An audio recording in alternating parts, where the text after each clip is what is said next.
Vous êtes autour du feu de camp, ici Alex Rigwald. Salut à tous, c'est Vic. Bienvenue dans Feu de camp numéro 7. Ce soir avec nos deux invités, donc l'équipe du Saloon. Salut à vous les gars. Salut à tous, salut à tous. Bonsoir à toutes et à tous. Salut à l'équipe du Saloon. Donc ce soir, survivaliste Bushcrafter, salut à toi. Bonsoir à tout le monde, et puis merci à toi et Vic et Alex pour l'invitation de ce soir. Eh ben merci. Voilà. Merci à toi et bienvenue. Et puis Soul, bienvenue à toi. Bah, merci pour l'invite, Vic, c'est cool, ça fait plaisir de vous retrouver. Et pareillement, merci à vous deux. Alors est-ce que vous voulez prendre un temps déjà pour vous présenter tous les deux, pour éventuellement les personnes qui vous connaîtraient pas encore, qui nous suivent ce soir? Bah ouais, pas de problème, je commence, de toute façon Bush après va enchaîner. Écoutez, moi, Soul One Shot, une toute petite chaîne que j'ai commencé il y a 1 an et demi, comme ça, juste par passion. Le bot. Et lui, attention le bot. Non, voilà, donc Soul One Shot. Donc moi, je fais un petit peu de survivalisme. Je m'y intéresse beaucoup dans le privé. Ça ressort moins sur ma chaîne, effectivement. Je fais aussi, par contre, beaucoup de satire politique, bien dans le cynisme, comme il faut. Voilà, en gros, je fais ça par loisir. Pas de monétisation, rien. Le Saloon, effectivement, qu'on a créé dernièrement. Alors, pour l'instant, on est en version bêta au niveau du Saloon. C'est-à-dire qu'on est en train de construire petit à petit le concept, même au niveau visuel, etc., etc. On a déjà fait pas mal de live, quand même. On a quand même des heures et des heures de live derrière nous. Il y en a un autre de l'équipe qui n'est pas là. Bon, c'est Dormeur doivent se réveiller, que je connais personnellement et qui on a fait des lives. Puis voilà, donc le Saloon qui va venir petit à petit. Et puis, mon acolyte... Mon acolyte, survivaliste Bushcrafter. Je te passe la parole, mon gars. Eh ben écoute, merci à toi, Soul. Donc mon nom de chaîne, survivaliste Bushcrafter, et donc je traite des sujets aussi bien sur la prévoyance que l'autonomie, mais aussi de vous faire partager des sorties plusieurs jours en milieu naturel, sorties bivouac, bushcraft, en solo ou entre amis. Et je suis aussi un petit peu connu, il faut le dire, dans ce milieu pour dire un petit peu ce que je pense sur l'angle de bois, à qui j'en aurais envie, peu importe la notoriété, le nombre d'abonnés ou je ne sais quoi encore. Ce ne sont pas des choses qui m'impressionnent, bien au contraire. Donc voilà, c'est vrai que je suis un peu le petit emmerdeur, on va dire, dans le milieu. Mais bon, vous connaissez. Tout à fait, Vic. Ok, Vic, tu veux te présenter sur ta chaîne, peut-être? Oh, pas à chaque fois. Pas à chaque fois? Ouais, c'est bon. Même pour le replay, c'est bon, mais donc... Bon, allez, vite fait, histoire 2 pour la rediffusion. Un survivaliste traditionnel qui appartient à la sphère xénophobe, complotiste. Voilà. Voilà. Tu dois te faire présenter, Vic. Voilà. À mon tour. Merci Alex, merci France Culture. Et donc, toi Alex, qui es-tu? Alex Rigwald, alexrigwald.fr tout simplement. Je parle aussi de survivalisme au quotidien sur ma chaîne, mais surtout sur mon site alexrigwald.fr. Voilà. Donc on va laisser Survivalist Bushcrafter commencer le sujet. C'est à toi. Nous présenter le sujet du soir. Alors, écoutez, ce sujet-là est des plus intéressants pour moi. C'est vrai que depuis des années sur Facebook ou sur YouTube, j'ai pu plusieurs fois observer ce fantasme chez certains survivalistes, pour ne pas dire chez beaucoup, d'avoir toujours cette manie de vouloir partir vivre ou survivre en forêt pour un peu tout et n'importe quoi.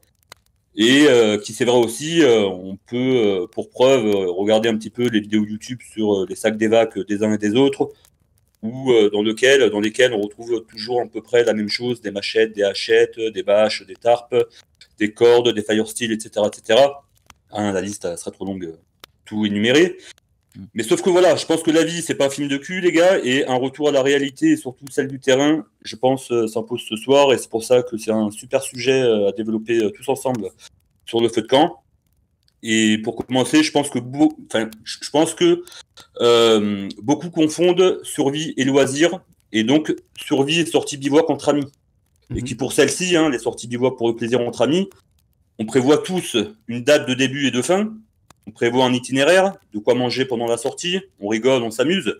Et c'est vrai qu'en situation réelle, et peu importe la problématique, ce n'est plus trop la même chose. Tu choisiras peut-être le jour de ton départ, mais cette fois pour une durée indéterminée. Tu pourras choisir la saison, tu ne pourras choisir la saison et donc peut-être à devoir être confronté à des intempéries, l'hiver, etc. Sans même parler de la nourriture et donc de l'énergie indispensable que ton corps aura besoin, ne serait-ce pour accomplir les différentes tâches sur un camp, marcher, couper du bois, porter son sac à dos, et tout le reste, surtout quand on voit le poids des sacs de certains dans des vidéos YouTube. Voilà. Et du fait aussi de cette mise en situation réelle, à rajouter également le stress et l'angoisse, voire même la solitude. Donc voilà, c'est une globalité qui fait que ce n'est pas du tout la même en situation réelle, je pense. Et c'est pour ça que souvent, moi, je dis, sortez déjà 2 ou 3 jours pour le plaisir et par beau temps, et vous verrez qu'au bout de ces 3 jours, vous serez content de rentrer chez vous. Moi, en tout cas, c'est ce qui se passe quand je rentre à l'issue des bivouacs. C'est vrai qu'on a des courbatures, on a marché, malgré qu'on ait tous ramené de la nourriture avec nous, voilà, comme j'ai cité plus haut. Donc, voilà, pour un amusement, quoi, à la base. Donc, c'est pour ça que pour moi, je pense que ce n'est pas viable, voilà. Et pour vraiment donner le mot de la fin sur mon intervention, et ça n'engagera que moi, je pense que de prétendre à vouloir aller survivre en forêt, peu importe la problématique, demanderait une quasi-logistique militaire. Voilà, je préfère être plutôt réaliste que fantasmeur sur ce sujet-là. Et je pense que tous celles et ceux qui ont l'expérience du terrain pourraient ou pourront me rejoindre sur les points que je viens de citer plus haut. Alors moi, j'aimerais juste faire une petite parenthèse avant, parce que c'est très court. C'est que, en ce qui concerne La vie n'est pas un film de cul, je pense que Jean-Marie Corda n'est pas d'accord, mais à part ça, je suis d'accord avec toi. Qu'on connaît tous, bien évidemment. Merci, Sou. Non, mais ouais, c'est vrai que pour bien poser le débat, je pense qu'il faut mettre un contexte. Donc là, on n'est plus là de ce dont on va parler ce soir, c'est qu'on n'est plus en période de normalité. C'est-à-dire qu'il n'y a plus les sentiers GR, ou à la rigueur, le seul ennemi, c'est le chasseur envers un cycliste, tu vois, où tu peux partir avec ton... Oui, non, mais voilà, c'est vrai qu'il faut remettre dans le contexte. Où tu peux te balader sur des sentiers GR, où la forêt est relativement propre et calme, où tu sais que tu vas pouvoir rentrer chez toi, prendre une douche, vider ton sac, enlever les feuilles du fond de tes poches, et voilà, te remettre bien. Là, on parle ce soir quand même d'une situation dégradée. Ça veut dire qu'il n'y a plus les packs de cristalline donc à Carrefour, il n'y a plus de gasoil ni d'essence dans les stations-service.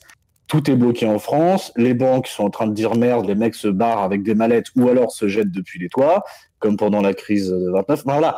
Donc, il y a un moment, le truc, c'est que qu'est-ce qui va se passer? C'est que le mec qui va vouloir se barrer à ce moment-là tout seul en forêt, donc déjà, pourquoi? Parce que je veux dire, si tu as une maison ou un appartement en dur avec des réserves, pourquoi il y en a, ils veulent absolument se barrer dans la verte? Parce que tu vas prendre ton fusil déjà, tu vas prendre tes munitions, tu vas prendre ton sac, et en fait, tu vas devenir le gibier. C'est-à-dire que tu vas servir de lapin de Garenne, enfin, de lièvre de, tu vois. Tu vas plus pouvoir suivre le sentier classique. Faire un feu de bois, ça va devenir, enfin, un feu de camp, hein, justement. Ça va devenir quand même relativement compromis. Et puis aussi, les gens ont beaucoup d'avis là-dessus. Pourquoi? Parce que la France est très vaste au niveau des régions. Moi, par exemple, en Normandie, j'ai des grandes plaines avec 2-3 bois, tu vois. Il y a aussi des grandes forêts. Le mec qui habite à côté de la forêt de Fontainebleau, il va peut-être pas forcément avoir le même avis. Le gars qui est dans les Pyrénées, qui a les montagnes, ou même par exemple au sud-ouest, où c'est que des forêts de sapins, tu vois, les forêts landaises par exemple, on n'est pas dans le même contexte. Donc déjà, il faut pas non plus dire ah mais non, la forêt c'est très bien. Il faut quand même analyser son environnement. On peut pas comme ça dire ah bah oui, je vais aller faire une cabane et puis je vais vivre 3 mois autour de mon feu de bois et puis je vais chasser, tu sais. Même avec un gros sac d'affaires Bear Grylls Gerbert. Ah oui, mais même une remorque derrière ton VTT si tu veux. Tu vois, moi, je croyais qu'on pouvait survivre qu'avec du matériel Gerbert, moi, on m'avait dit ça. Moi aussi, non, oui, alors, ouais, non, pour moi, pour recentrer après, j'essaye de faire court, les mecs. Pour moi, la meilleure des bases, c'est chez soi. Et pour moi, alors ça, on en reviendra peut-être après en fin de live, mais pour moi, la résilience de quartier est la meilleure des solutions. Alors, avec la bouche, on n'est pas forcément d'accord là-dessus, mais ça, c'est un autre sujet, c'est un autre débat. Pour moi, la forêt, à la rigueur, c'est un puits de ressources. Donc, il faut la connaître, il faut la maîtriser, il faut se préparer à devoir ne serait-ce que partir une nuit dedans. Ça, oui, ça, c'est quelque chose à savoir. Hein. Attention, savoir se préparer en forêt, pour moi, c'est la base des bases. Hein. Le scoutisme, l'armée, savoir se démerder tout seul en forêt, c'est le truc à savoir faire. Mais pas dans l'optique d'aller y vivre. Ça n'a aucun sens. Attends, tu vois des émissions, les mecs, au bout de 10 jours, le gars, il est en train de parler à sa caméra, c'est son seul ami. C'est vrai. Les mecs, vous allez faire quoi? Après, les gars, il y a 2 cas de figure. Il y a le mec, pour les vagues, qui, d'un point A pour aller à un point B, a genre une forêt à traverser, un sentier montagneux ou je ne sais quoi encore. Effectivement, c'est vrai. Non, c'est vrai. Et qui, du coup, peut avoir un bob, un sac d'évac, si on parle français, avec des haches, avec ce qu'il veut dedans, pour la traverser si ça met plusieurs jours ou autre.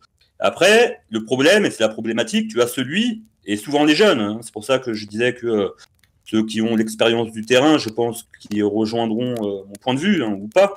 Mais après, tu as celui qui, de son point A, le point B est directement dans la forêt. Voilà. Et le problème, il est là. C'est à un moment donné, je pense qu'il faut un petit peu sortir dans les bois, aller bivouaquer pour le loisir, pour du bushcraft en temps normal, pour vraiment se rendre compte de la difficulté du terrain. Même en amusement. C'est vrai que c'est pas, c'est fatigant de couper du bois, de marcher, de porter son sac, de faire tout ce qu'on fait sur un camp. C'est du travail.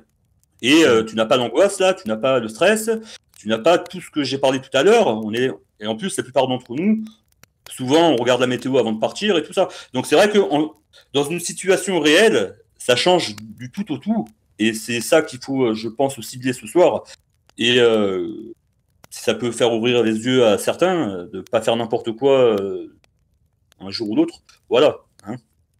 Bah oui, parce que de toute façon, je veux dire, en cas d'effondrement, je veux dire, la banlieue parisienne, ou même Marseille, ou Lyon, ou toutes les grandes agglomérations, quand les mecs dans les cités, ils auront plus à bouffer, à ton avis, ils vont faire quoi? Ils vont prendre leur Audi A3, les calages qu'ils ont dans les caves, et ils vont commencer à aller faire les courses, non pas à Carrefour, mais chez ta mère, tu vois.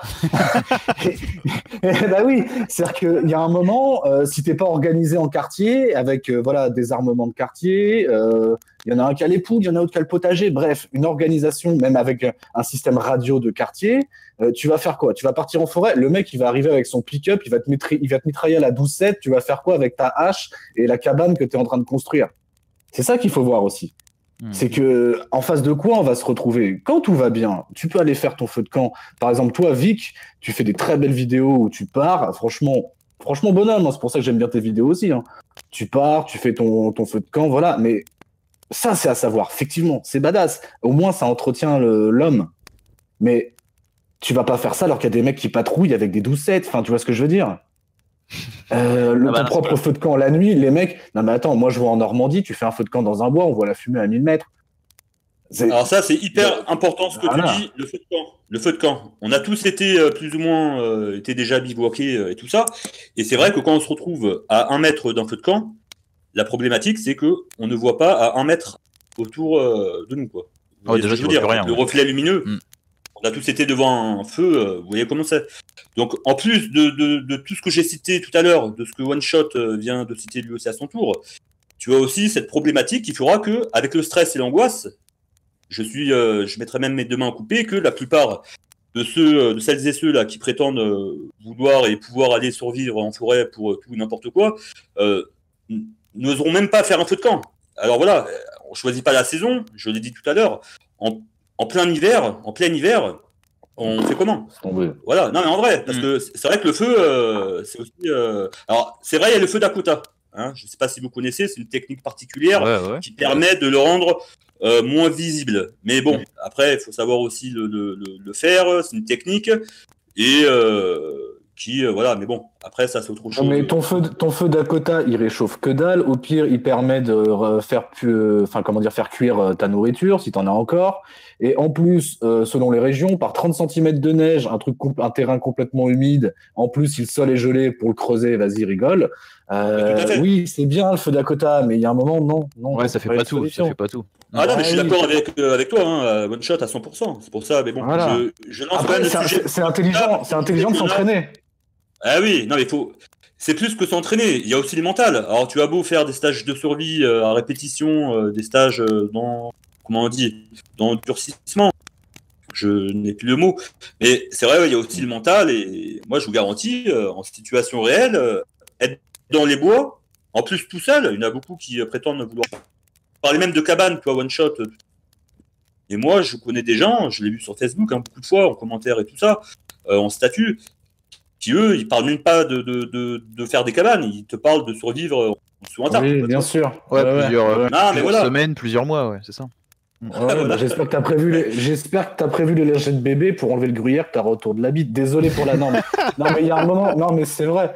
Non, mais il y a un moment, parce que c'est pareil, les mecs ils pensent même pas à l'hygiène. Tu crois que on est en automne, t'as les feuilles qui tombent, parce que c'est pareil aussi. C'est dégueulasse, hein. En été, c'est bien. Ouais, c'est vrai, il a raison. Non, mais en été c'est bien, on dit on est dans la verte, tout est beau, tout est rose, tout pousse, c'est bien, tout est vert. Ah, tu vois pas à 10 mètres. Ok, c'est cool. Mais dans une forêt, même une forêt normande ou parisienne, ou même un peu dans le sud de la France, quand t'as que des troncs d'arbres, tu peux voir à 125 mètres devant toi, il n'y a plus une branche, enfin une feuille sur le caillou des branches. Enfin, tu vas faire quoi? Non, mais il y a un moment, non. Cette mode de oui, soyez des guerriers de la forêt, vous allez survivre en toute heure et en toutes circonstances pendant des mois. Non. Moi, c'est vrai que j'avais dit à bouche tout à l'heure. C'est-à-dire que moi, j'ai essayé aussi pour voir. À la rigueur, le mec, il a vraiment un terrain à reculer où il sait qu'il c'est vraiment loin de tout passage. C'est un peu un truc inconnu. Si à la rigueur, si vraiment ça merde en ville, avoir ça à la rigueur en deuxième repli, bon, mais t'as une cabane, peut-être déjà t'as un système de chauffage, peut-être que t'as déjà pu créer une structure.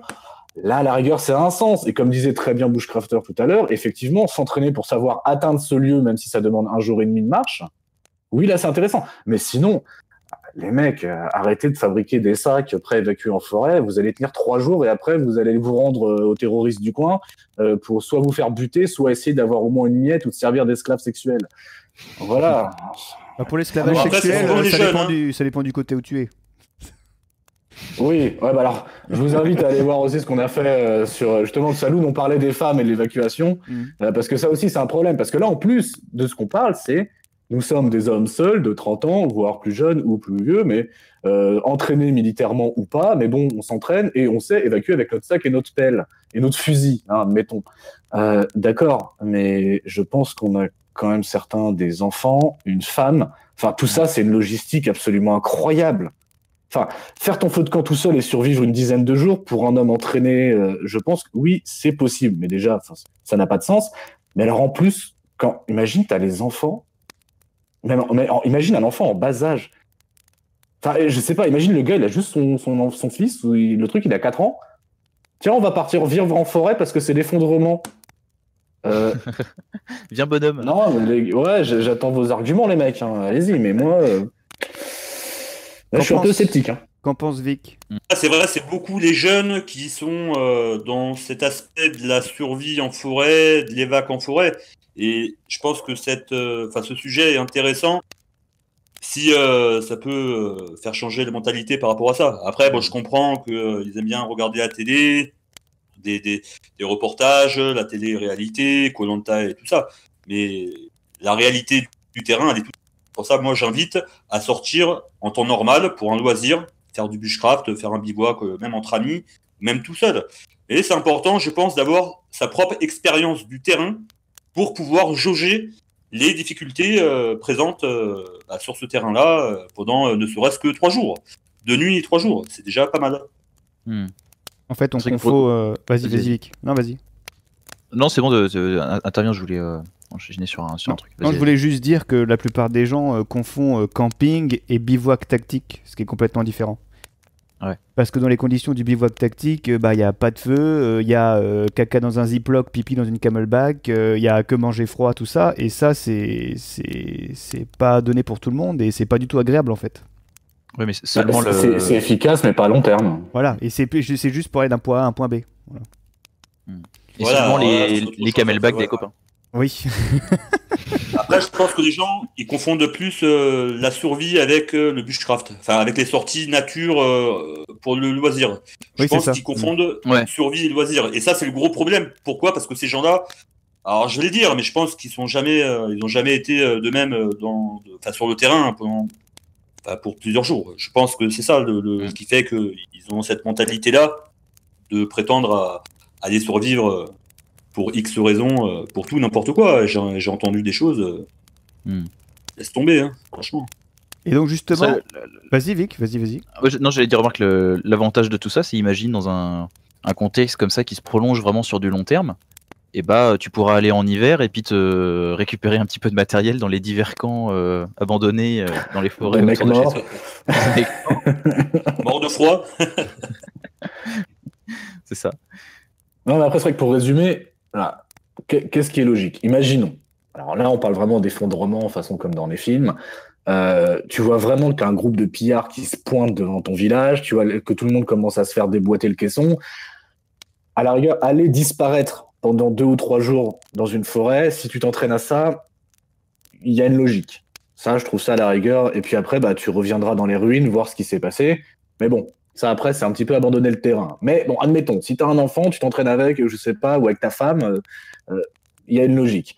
Rejoindre, par exemple, 2 jours de marche en forêt pour rejoindre vraiment une bade quelque part dans les montagnes ou j'en sais rien. Là aussi, il y a une logique de préparation. Quelque chose comme ça. Voilà. Là, il y a une cohérence. Mais la mode qu'on voit entre YouTube ou même dans le survivalisme en général, cette mode de on va tous vivre en forêt, non, les gars, même en groupe, c'est la merde. Regarde les gars, Koh-Lanta, même si quand ils se préparent, enfin à Koh-Lanta, je parle d'une émission de télé, on va me rigoler à la gueule, mais t'as quand même des gars, ils sont déter. Hein. Le mec, tu lui donnes un pieu, il va te faire la récolte de crabes de toute l'île en une demi-heure. T'as presque, non mais t'as carrément les organisations de protection des animaux qui arrivent parce que l'autre il a tout défoncé. Non mais voilà. Mais même les gars, au bout de 3 semaines, ils ont perdu 15 kilos. Mais même la Légion étrangère, on a vu des reportages sur la Légion étrangère. On parle de légionnaires. Ok, c'est dans la jungle, en Guyane et tout ça, ils font des stages de survie, tout ça. Mais même eux, il leur arrive des merdes, des blessures, la fatigue. Pourquoi? Parce qu'ils sont mal alimentés, mal nourris. Bien sûr, la blessure, c'est très important. La plupart parce que va te vriller une cheville, alors que tu peux plus appeler le 18, on va bien rigoler en forêt, mon gars. Voilà, non, mais ça demande, c'est pour ça, moi j'ai parlé de quasi logistique militaire, tu vois. Pour moi, ça demanderait ça, vraiment de vouloir prétendre aller survivre en forêt en cas d'effondrement ou rupture de la normalité ou je ne sais quoi d'autre. Pour moi, ça demande une quasi logistique militaire. Pour les légionnaires, ils sont en effet sous-alimentés dans les stages jungle, mais la plupart du temps, c'est fait exprès, c'est pour les endurcir. Mais en effet, s'il arrive un problème, qu'il y en a un qui doit manger par urgence ou qui se pète une cheville, bah, comme dit sur Survivalism Bushcrafter, il y a la logistique militaire qui est là pour backup derrière. Tu vois. Mais donc, ça arrive dans la tête. Et ça arrive, Alex. On le voit à chaque fois. Il y en a toujours 2 ou 3. Ils ont un problème. L'autre, il tombe dans les pommes. Ouais. L'autre, il a je sais pas quoi. L'autre, il a chopé une infection. Ouais, bah, il y a toujours des trucs. Donc, voilà. Donc, voilà. Alors, imagine celui qui n'a jamais été faire un bivouac 2 jours en temps normal et qui te dit aujourd'hui qu'il va aller survivre dans les bois alors qu'il n'a jamais été mettre un pied tout seul pendant 2 jours. Ah bah, voilà. Attends, quand j'étais à l'armée, qu'on est parti à 38 faire une marche avec, alors on était en combinaison NBC, donc masque à gaz, la tenue hardcore, le FAMAS, enfin tu vois, mais on avait la logistique militaire, donc on est parti pour faire, c'était une petite de 25 km, mais avec le masque à gaz, je peux te dire, c'est comme si t'en faisais 75. Si vraiment on était en période d'effondrement et qu'il n'y avait plus de logistique, à 39 parties, on serait arrivé à 5. C'est sûr. Tu vois le délire? Et donc il y avait le GBC qui suivait pour ramasser les mecs. Ouais, voilà. Bah ouais. Et puis il y en a eu quelques-uns à ramasser parce qu'en plus en plein mois de, c'était quand? C'était en plein mois de juin. Température relevée sur le bitume 45. Donc voilà. À la fin, tu sortais tes rangers, tu les retournais, t'avais 10 litres de flotte à récupérer. Bon, elle était un petit peu salée, ça sentait le jus de pied, mais bon, à la rigueur, bien filtré. À la rigueur, voilà. Ça restait du jus. Ça restait du jus. Si t'as ton Berkey dans ta poche à ANP. Voilà, bah oui, voilà. Dans ton sac, tu sais, avec des tendeurs, t'as mis ton Berkey sur ton sac. Voilà, tu sais, chacun peut mettre son jus de chaussette dedans. Ouais, t'es bien. Sauf que voilà, donc même ceux qui se disent mais si on s'organise. Parce qu'il y a aussi un autre truc, c'est si on s'organise en groupe, on peut plus s'en sortir en forêt. D'accord, donc 2 qui montent la garde. Un qui s'occupe du feu. Ils vont arriver à 30 sur ta race, et en plus, s'il y en a un qui se pète une cheville, vous êtes au moins 2 à devoir fabriquer quelque chose pour transporter le blessé. Enfin. Bah non, il va attendre dans le camion. Ah, mais c'est la merde, c'est trop la merde. Oui. Voilà, forêt, c'est le dernier endroit dans lequel j'aurais envie d'aller en cas d'effondrement. Je vous le dis franchement. Voilà. Non, pour moi, la forêt, c'est un point où tu peux aller chercher des ressources. plutôt que de faire les mecs, ouais, j'ai un fusil, je vais aller chasser en forêt. C'est ça, bah, si jamais t'as pas 15 ans de chasse derrière le cul, c'est pareil. Tu vas tomber sur un sanglier. Il y en a, ils vont dire, ouais, chasser le sanglier. D'accord, ok. Donc, imaginons qu'il y a un sanglier devant toi. C'est cool. Alors déjà, tu participes pas à une battue, ok? Donc, t'as pas un groupe de chasseurs avec toi. Donc, en général, le sanglier ne va pas se retrouver isolé, mais ce sera peut-être un sanglier avec ses marcassins. Donc, la plupart du temps, il va te défoncer ta gueule. Tu vas te faire éclater par un sanglier. Mais bon, imaginons que quand même, avec la chance, tu tombes sur un sanglier isolé qui s'est paumé dans sa propre forêt. Bon, La chance. il est là, il avait pas son GPS, le mec, il est là, il sait pas, il tombe nez à nez à toi. Donc là, toi, tu as déjà approvisionné ton arme. Alors imaginons quand même que tu as un Mosin Nagant, hein, parce que si tu as une 22, bon, c'est faisable sur le sanglier, mais tu vas mettre du temps et tu as intérêt à être perché en haut d'un arbre. Tu vois ce que je veux dire? Pendant que lui il est en train d'essayer de déraciner l'arbre, toi, tu as intérêt à très vite tirer tous les chargeurs de ta 22. Mais bon, alors admettons. T'as un Mosin Nagant, parce que t'es survivaliste, boum, t'arrives à buter le sanglier. Ah, bon. Alors, putain, déjà, ok. Après, il faut ramasser les morceaux, parce qu'avec le Mosin Nagant... Oh non, bon, on est sur du 310, hein, ça va, oui, bon. Mais bon, ça comme fait 2 sangliers. Voilà, bon, voilà. Non, mais bon, t'es un bon chasseur, tu vois. C'est-à-dire que la différence, t'es un bon survivaliste. Il y a le mauvais survivaliste, Voilà. il y a le bon survivaliste. Alors, voilà. bon, t'es un bon survivaliste. Il y a un truc qui bouge, tu tires. Mais t'es un bon mais t'es un bon survivaliste. Alors c'est bien. Alors bon, déjà on sait pas combien de kilomètres t'as fait, et tu te retrouves avec un truc, je sais pas les mecs, un sanglier 90 kilos. Ouais, bah ouais. Enfin, le truc ça pèse un âne mort, c'est souvent plus lourd que toi. Alors tu te retrouves avec ton machin. Ok.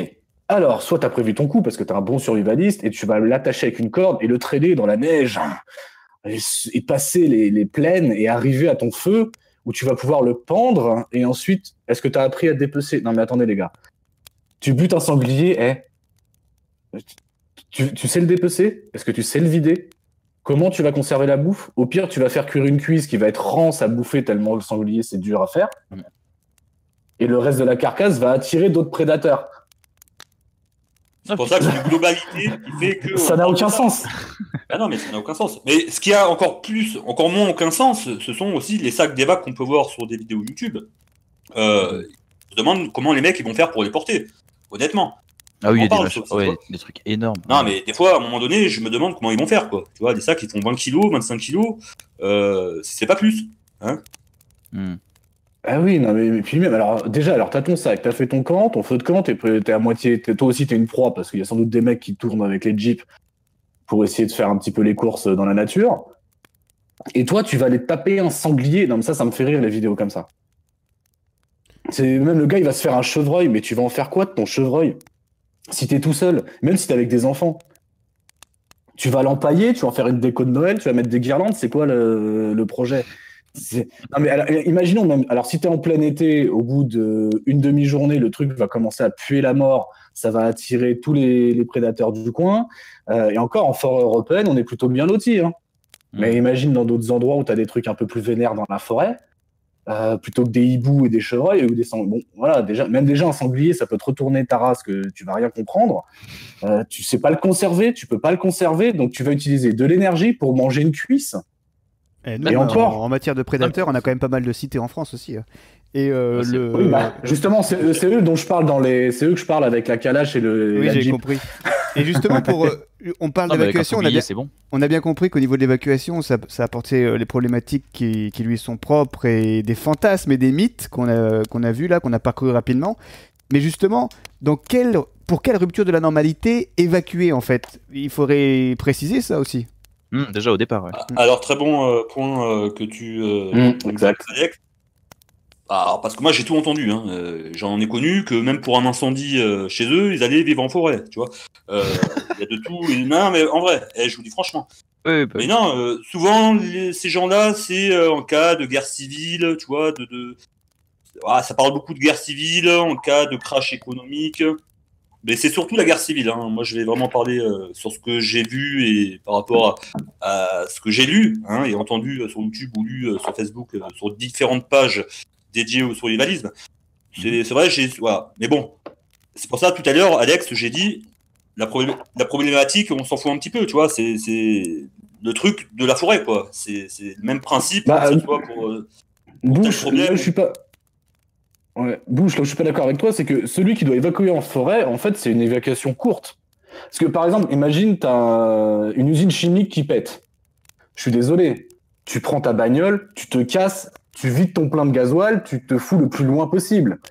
Dégager en forêt, ça voudrait dire qu'il y a un contexte où t'as pas besoin de partir loin. Donc, pas de chimie, pas d'explosion, relativement pas trop de guerre. Donc, à part des foules de pillards, je vois pas l'utilité de se barrer en forêt. Comme je disais tout à l'heure, partir 2 jours... C'est pas moi qui suis en train de te dire... C'est pas moi qui suis en train de te dire que je vais évacuer en forêt. Je t'ai dit que moi c'est le dernier endroit où j'irai. Donc c'est pas moi qui dis ça. Je te dis qu'au moins j'ai. Voilà, t'as compris. Ouais, non, mais je parle du contexte parce que même évacuer en forêt, je veux dire, t'as une usine chimique qui pète. Si tu vas dans la forêt d'à côté de l'usine, tu vas crever avec de la salive plein la joue. Pareil. Tu vois, donc même l'évacuation, le contexte de l'évacuation, en général, si on doit évacuer son propre domicile, c'est pour prendre son véhicule et se casser le plus loin possible. Donc même ceux qui prônent l'évacuation en forêt juste à côté, ou même à 10 bornes, mais dans quel contexte? Déjà, à part avoir des pillards en ville, je vois pas d'autres. Déjà, pour certains, c'est les... Vas-y Vic, vas-y. Après, pour certains, c'est les deux à la fois, c'est-à-dire que c'est l'évacuation en forêt, mais relativement loin, en fait, loin de la civilisation, loin de la ville, loin dans les montagnes. Dans le but de rester à l'écart de l'événement. C'est un autre contexte, et à la rigueur, là, tu as aussi ton véhicule. Donc là, c'est vrai que, admettons que... Je sais pas quels sont leurs si tu dois évacuer loin, sans véhicule, ça va être tendu. Hein. À moins que tu aies un deltaplane, je sais pas, tu te démerdes. Un parapente, hashtag Argos. Non, mais voilà, je sais pas, tu as fabriqué toi-même ton hélicoptère à pédale. Mais par contre, pour reprendre la question de Vic et de Sol en dernier, on parle évacuation, donc on parle moyen d'évacuer, pourquoi évacuer? Mais selon moi, avant d'évacuer, avant même de parler sac d'évacuation, c'est est-ce qu'on a un point de chute ou évacuer? Parce qu'en fait, tu sors de chez toi, mais pour aller où? Si c'est juste pour stagner, je préfère rester en forêt, il y en a. Ouais, voilà. Ça j'imagine. La forêt, à côté de la commune, c'est ça. Le bois... ça n'a aucun sens. Donc, si on peut résumer ce qu'on a dit jusqu'à là, c'est que l'évacuation, c'est énormément fantasmé, notamment au niveau du sac d'évacuation qui est surchargé, comme on le voit souvent. Ce qui démontre, en fait, quand on voit un sac d'évacuation un peu trop gros et qu'on a l'habitude, par expérience, je sais pas, parce qu'on était militaire ou qu'on a l'habitude d'aller en forêt ou faire de la randonnée, que marcher sous charge longtemps, ça devient rapidement relou quand t'es trop chargé. Surtout quand tu t'aperçois que la moitié des choses que t'as emportées sont en fait inutiles. Donc ça traduit le manque d'expérience. Aussi, c'est est-ce que vous avez un point de chute? Parce que malheureusement, tout le monde n'a pas une résidence secondaire en campagne ou de la famille en campagne. Donc si pas de point de chute, déjà... Faut éviter d'évacuer au maximum. Et après, il y a le fantasme de vivre dans la forêt qui est relié à ça, qui en fait où les gens pensent qu'ils vont pouvoir rester plusieurs mois dans la forêt, alors qu'en fait, si jamais, dans le pire des cas, il faut évacuer et c'est une situation à éviter, on l'a compris, eh ben, ça doit pas durer plus d'une nuit ou deux, quoi. Et ça doit se faire rapidement.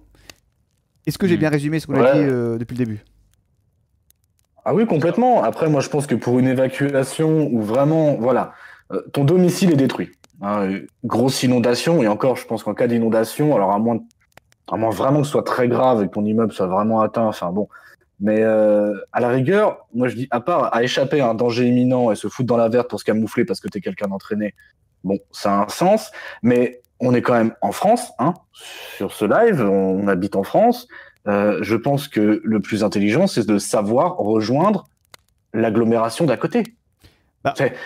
Déjà, on a 36 000 communes. Il y a un moment, tu peux peut-être commencer à aller voir là où il y a d'autres habitations et des ressources. Mais j'irais même plus simple. Cueillir des châtaignes, tu vois. Ça dépend de l'origine de pourquoi ta maison et tu ne peux plus y habiter dedans. On va dire qu'en France, le plus probable, c'est qu'il y a eu un incendie, alors qu'il a été causé par une fuite de gaz, ce qu'est la routine en France, on va dire, pour les services de secours, ou un obus qui est tombé sur ta maison. Le résultat est que ta maison n'est plus exploitable. Mais il y a tout simplement prendre ton fonds d'urgence et passer 3 nuits à l'hôtel. Ou même tu as peut-être une assurance en fait qui va couvrir tout ça. Oui, voilà, complètement. Parce que là, tu parles de normalité. Alors avoir une fuite de gaz en cas d'effondrement, que tu arrives à foutre le feu chez toi, bon, c'est que je pense que là, on en est au point de la sélection naturelle. Ça arrive. En termes de probabilité, c'est le plus probable. Si tu regardes les statistiques. Oui, non mais oui, l'incendie, bah ouais. De toute façon, j'étais un ancien secouriste et pompier privé, et oui, effectivement, c'est plus probable. Mais dans le cas de la normalité, si vraiment il y a un effondrement, de toute façon, t'auras même plus de gaz au robinet, à moins que t'aies tes bouteilles de gaz à toi. Mais dans ce cas, là, on parle de mecs qui sont un peu survivalistes. Si t'es pas capable de gérer tes bouteilles de gaz, il faut savoir que tu les fous à l'extérieur, et vérifier tout ce qu'il faut. Ah, ça peut être ton voisin qui a fait de la merde et comme ta maison était collée, t'as été à la flambée en même temps que celle du voisin. Ça arrive. Ouais, mais alors imaginons dans le sud, il y a un énorme feu de forêt. Bon, déjà, t'as plus de forêt pour y aller. Non, mais tu vois, automatiquement, c'est la merde. Tu évacues à la maison. Voilà, connaître, avoir prévu, avoir des gens autour de soi, connaître les villes, connaître les chemins, les routes les plus fiables, l'évacuation, ou même, ne serait-ce que même, avoir une rivière à côté de chez soi, pouvoir peut-être la suivre. Enfin, c'est la base. Il n'y a aucun sens d'aller te foutre dans la verte comme ça pour dire non, je vais survivre ici. 100% d'accord avec toi. 100% d'accord avec toi, Soul. Ah oui, que ce soit en cas de normalité ou en cas de rupture, non. Non. Donc en fait, on n'arrive pas à trouver un but. Donc en fait, vivre dans la forêt, à part si c'est pour vendre du matériel Gerber et quand t'as une chaîne YouTube, ça sert à rien.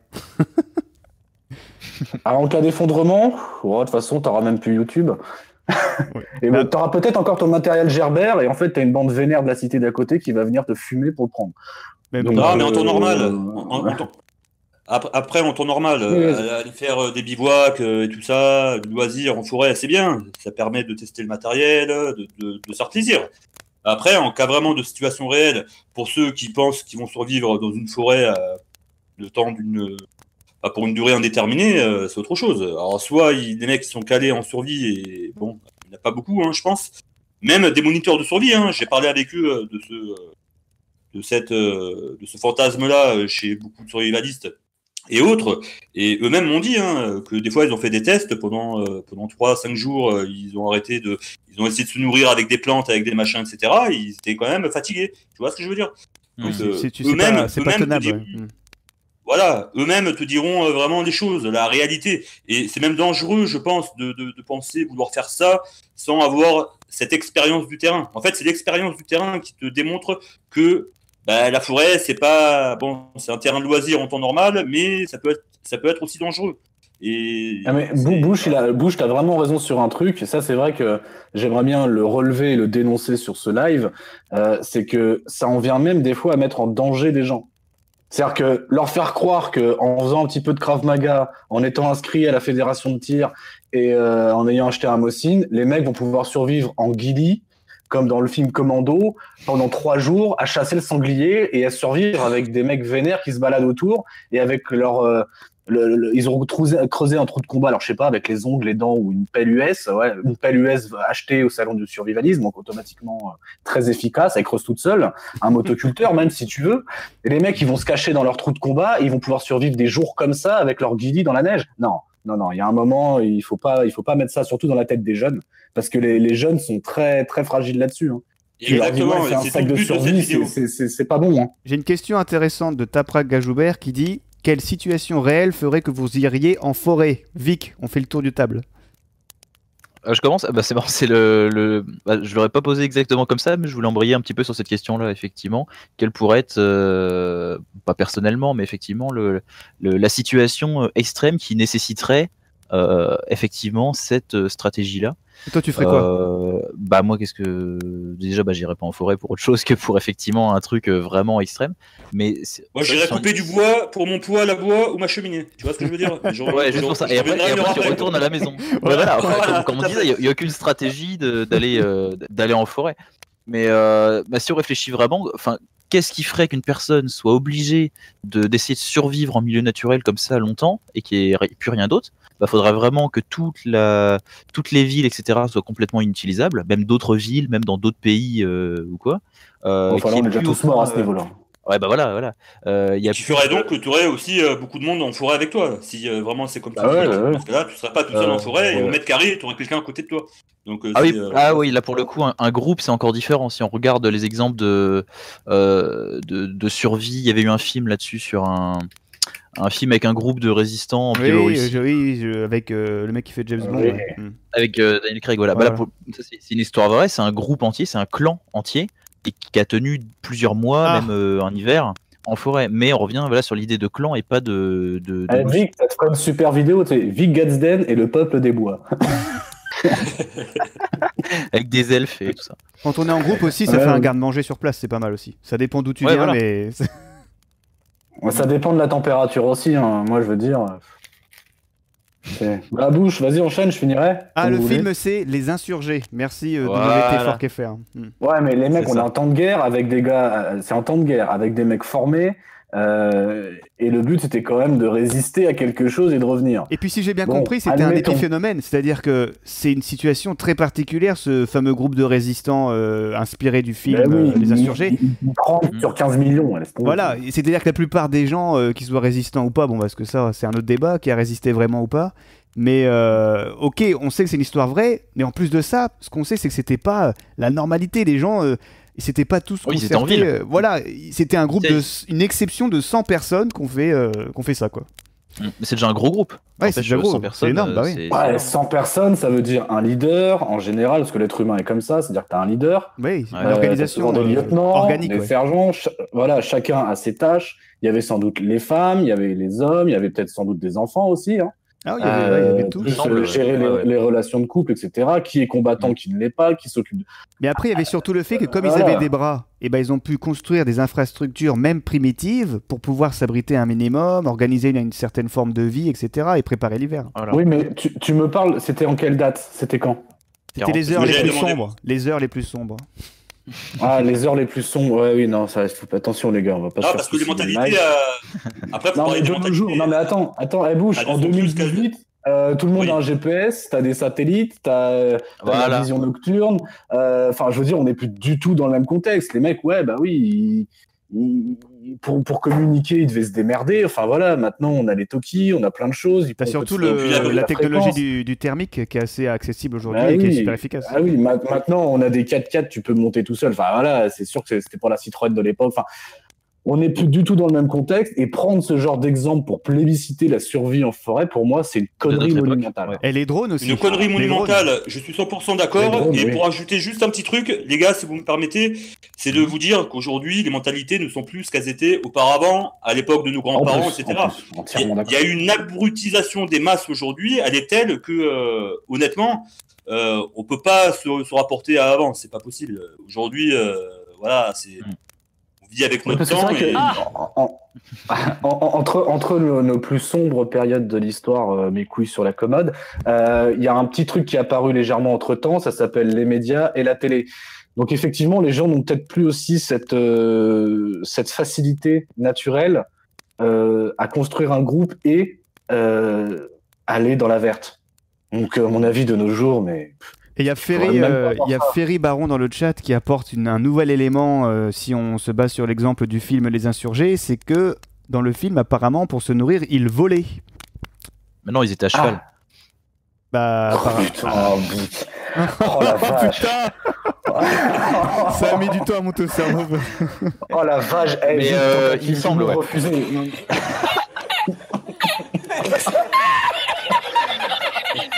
Putain, quand tu viendras au saloon, t'en fais pas une comme ça.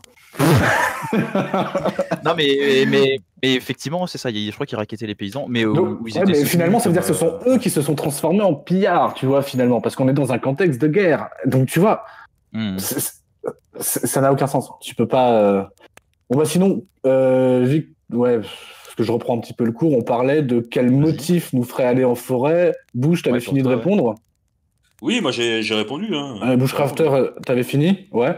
Bah moi, le seul motif qui me ferait partir en forêt, je vais rester sur la même chose, parce que si on étudie les concepts d'évacuation modernes, non, à part un groupe de pillards où vraiment tout le monde se fait dessouder, et que je dois vraiment me casser, là, ma survie personnelle est en jeu. C'est-à-dire que là, il y a vraiment des flingues braquées vers la baraque ou quoi, que j'arrive à me passer par un terrier que j'aurais creusé, j'en sais rien.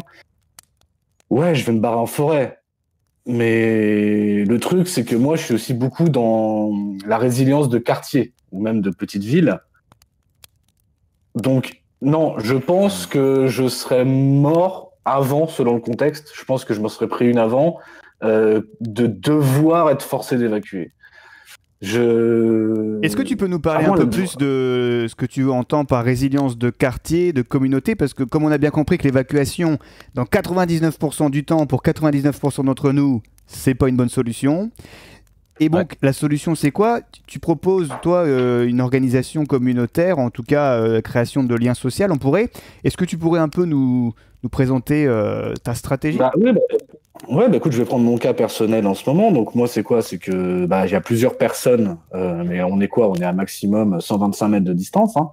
Donc, c'est une petite ville, mais on est plusieurs maisons. On se connaît. Par exemple, moi, mes poules ne seront pas chez moi. Voilà. Un exemple concret. Je m'occupe aussi de m'en occuper, mais je vais chez mon ami. Moi, en l'occurrence, je sais aussi faire de la soudure. J'ai un petit potager.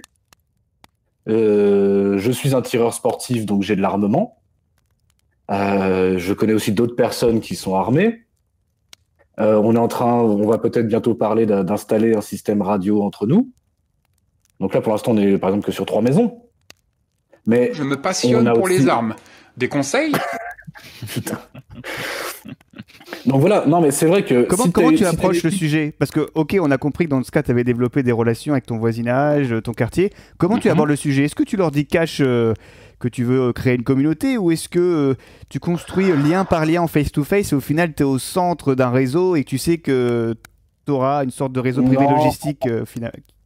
En général, tu sais, l'être humain s'entoure un petit peu de celui qui lui ressemble. Donc, tu sais très vite jauger la mentalité. Quand tu te fais des amis, tu vois ce qu'ils ont. Et puis, quand t'en as un qui commence à t'en parler ou quoi, ou toi t'abordes le truc, j'ai un potager, moi je voudrais faire un poulailler, cool, je pourrais mettre mes poules dedans, tu vois.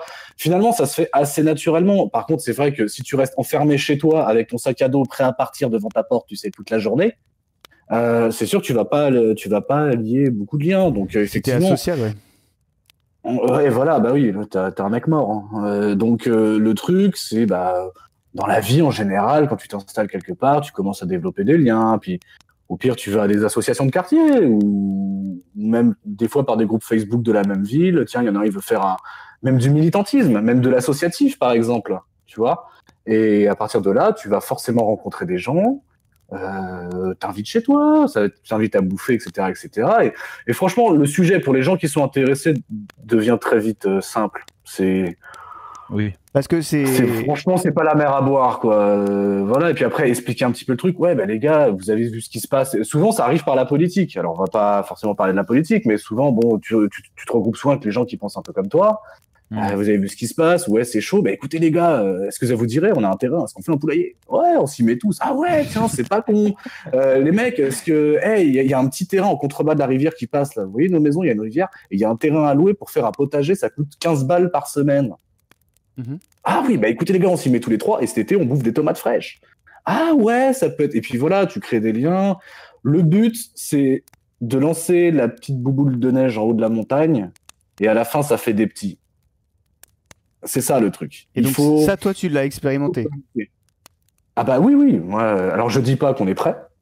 Et je pense que personne ne peut être prêt de toute façon. On n'est jamais vraiment prêt, mais c'est pour savoir au niveau du processus. Mais effectivement, si demain, il y a un groupe de pillards qui arrive de la région parisienne, je pense qu'une fois qu'au lieu de voir un mec tout seul dans sa baraque avec sa petite 22, c'est Z, piou, piou, allez-vous-en.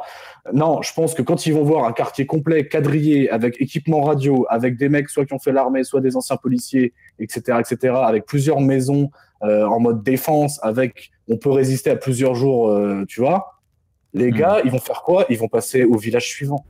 Et qu'est-ce que vous pensez de l'initiative Voisins Vigilants? J'ai voulu en faire partie, j'en ai pas eu trop, mais on met ça en place. Et je pense que c'est une extrêmement bonne initiative. Pourquoi? Parce que ça te met en relation aussi entre la mairie et la gendarmerie. Et ça, je pense que c'est pas assez développé. Et c'est très très bon, très très bon. Je pense que c'est bon aussi, moi. Okay. Après, il n'y a que sous cette forme-là que ça pourrait exister, je pense, parce que ça qui laisse des groupes de citoyens c'est ce que j'allais enchaîner, gérer leur propre défense. Directement, ça a été organisé. Vous prenez contact avec la gendarmerie à côté, on va vous organiser un petit groupe. Surtout, pensez républicain. Non, alors, Vic, pour te répondre, le concept de citoyen vigilant, en fait, c'est que déjà, souvent, tu vas rencontrer, alors une fois que tu as fait quand même quelques groupes, une fois qu'il y a 4, 5, 6 personnes, que ça commence c'est toujours pareil, il faut développer la chose. Et à partir de ce moment-là, des fois, tu auras peut-être même des numéros privés de la gendarmerie. Plutôt que d'aller au comptoir où il n'y a personne, alors que tu as un groupe de 15 mecs qui sont en train de violer ta femme. Non, là, tu auras directement souvent des contacts privilégiés, tu auras souvent des contacts avec la mairie, voilà. En fait, ça peut être un peu plus intéressant, c'est d'avoir les numéros directs, ça c'est une réalité. Tu peux avoir les numéros directs de la municipale ou de certains policiers, parce qu'il faut savoir que le corps policier, il y a plein de sous-groupes en fonction des interventions, de où tu es, tout ça. Et tu peux avoir le numéro de la personne concernée par ton quartier, ce type de méfait, ce qui peut être très intéressant s'il faut agir vite. Et puis même, quand tu as tout un quartier où il y a marqué voisins vigilants, et même moi dans mon coin, là, il y a carrément des villages où tu rentres au-dessus du panneau de la commune. Ils ont mis un panneau officiel, ça existe. Oui. Commune, voisins vigilants. Oui, donc, déjà dans la normalité, même au niveau des cambriolages, il y a un effet. Ah oui. Le mec, comme je te dis, toujours cet effet-là de passer au village d'après. Alors bon, comme vous dites souvent, tu refiles la patate chaude au mec d'à côté. Mais toi, par contre, t'as pris l'initiative. C'est ça, vraiment. C'est un principe Voilà, c'est... Dans ce qui concerne la défense, que ce soit la défense personnelle, la défense du domicile ou la défense d'une communauté, le principe de faire choisir l'autre, c'est-à-dire l'autre groupe, l'autre maison ou l'autre personne dans la rue si c'est une agression et pas paraître la cible facile, c'est la meilleure des défenses, c'est de ne pas avoir à se battre déjà. Et c'est juste dissuader que t'es pas la bonne cible, que tu sois un individu, une maison, une communauté. Et à partir de là, je pense que tu évites 80% des problèmes et les 20% qui restent, tu seras prêt. Voilà. Après, voilà, ça peut être mal vu. Du coup, est-ce que tu vas aller le défendre, l'autre d'à côté ? Pourquoi pas ? Ah, ça, c'est notre histoire. Finalement, si on a un groupe de 15 mecs, si on a vu un groupe de 15 mecs, mais voilà, on parle de survivalisme, on parle de personnes qui se préparent, on parle pas de lâcheté, d'accord ? Donc, si tout le monde faisait ça, il y aurait pas de problème, en fait. Mais nous, si on est là ce soir, c'est parce que on prépare quand même certaines emmerdes et on se donne des conseils. Donc, on peut pas se faire juger. Du coup, tu refiles ça à l'autre. Connard, t'avais qu'à aussi un petit peu un moment... Quand je te parle, écoute, tu vois.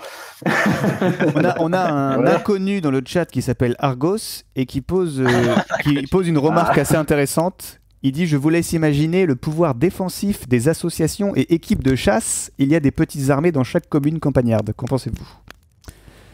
Complètement. Parce que c'est sûr que voisin vigilant, tu auras du tout venant et de toute vision du monde, si tu vois ce que je veux dire. Et par contre, pas forcément armé, pas forcément dans le délire survivaliste, plus dans le délire j'ai envie que ma cage d'escalier elle reste propre et pas qu'on me casse ma voiture. Alors que si vraiment tu traites des scénarios très dégradés comme tu parles Sol plutôt depuis le début si j'ai bien compris, là on est plutôt dans la communauté de chasseurs où là on a des effectifs, de l'équipement qui sera plus adéquat pour sécuriser un petit village par exemple. Ah oui, l'un n'empêche pas l'autre. En période de normalité, tu peux être chez voisins vigilants et faire partie du club de tir à côté. Oui, bien sûr. Ça n'empêche rien. Et par contre, quand ça va partir en cacahuète, tu feras le tri sélectif. Par contre, il faudra une formation sur la sécurité du tir et le maniement des armes, parce que c'est pas parce qu'on est chasseur que t'as confiance à côté du mec qui a un fusil à côté. Alors, le but, c'est surtout pas prendre un vélo. Voilà. Dès qu'il y a un objet qui va vite, ça tire. Voilà. C'est pour ça tous ceux qui disent l'évacuation en forêt avec le vélo, en ce moment, je déconseille pour vous entraîner. Faites à pied. Voilà. Vas-y. Après, je pense que voisin, tu vois, vigilance là. Tu vois, on parle en temps normal. Après, ça n'a rien à voir dans un contexte dégradé comme Alexis dit. Ah oui, non, mais complètement. Oui, justement. Oui. Voisin vigilant, je te dis, dans un contexte normal, l'un n'empêche pas l'autre. Voilà, c'est clair. Ça, c'est très bien. C'est pour ça, moi, je suis tout à fait pour aussi. Après, c'est vrai que dans un autre contexte, dans un effondrement ou une rupture ou je ne sais quoi d'autre, mais après, ça, c'est basé. Mais au moins, tu auras fait des connaissances. Tu auras peut-être rencontré 2-3 personnes. Sur 15 personnes, tu auras peut-être rencontré une ou deux perles à qui tu feras ami, à qui tu pourras discuter. Et voilà. Il faut trier sur le volet. Qui d'entre vous fait partie du réseau voisins vigilants ? Saul ? Alors moi, j'ai essayé d'en créer un, mais pour l'instant, dans ma commune, c'était très peu développé, donc ça n'a pas donné suite. D'accord. Mais ça va venir, c'est en cours et c'est un projet. Survivalist Bushcrafter ? Écoute, moi, je bouge beaucoup. Je suis pas... dans la région où je suis actuellement, ça fait pas très longtemps que j'y suis, ça fait quelques mois.